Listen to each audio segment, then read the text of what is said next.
गोकुळ शिरगाव औद्योगिक वसाहतीमधील marvellous metal कंपनीच्या 3 युनिटमधील कामगारांना कोणतीही पूर्वकल्पना न देता ऑगस्ट 2022 पासून कंपनीची उत्पादन प्रक्रिया बंद करण्यात आली आहे। यामुळे कंपनीतील 127 कामगार रस्त्यावर आले असून त्यांच्यावर उपासमारीची वेळ आली आहे। याबाबत महाराष्ट्र राज्य राष्ट्रीय कामगार संघ आणि इतर संघटनांच्या माध्यमातून जिल्हाधिकारी, कामगार आयुक्त आणि लोकप्रतिनिधी यांना वेळोवेळी निवेदनं दिली, पण कुणीही दखल घेतलेली नाही।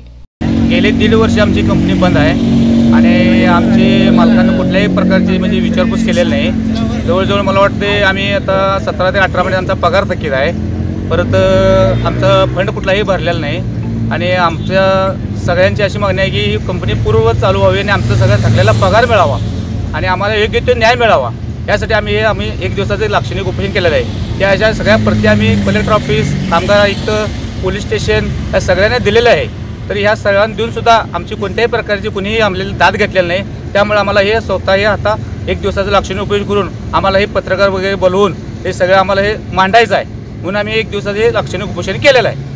संघटनेनं कामगार न्यायालयात सुद्धा दाद मागितली आहे। तक्रारदार संघटना आणि कामगारांशी चर्चा केल्याशिवाय कंपनी विकू नये, भाड्यानं देऊ नये आणि कायदेशीर प्रक्रियेचं पालन केल्याशिवाय मालक कामगार हे नातं संपुष्टात आणू नये असा आदेशही न्यायालयानं दिला असल्याचं कामगार सांगतायत।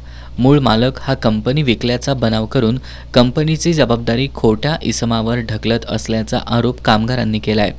कंपनी बंद असलेल्या काळात मशिनरी आणि इतर महागड्या वस्तू बाहेर काढून विकल्यात, याची कसून चौकशी करून दोषीवर कारवाई करावी अशी मागणी कर्मचाऱ्यांनी केली आहे।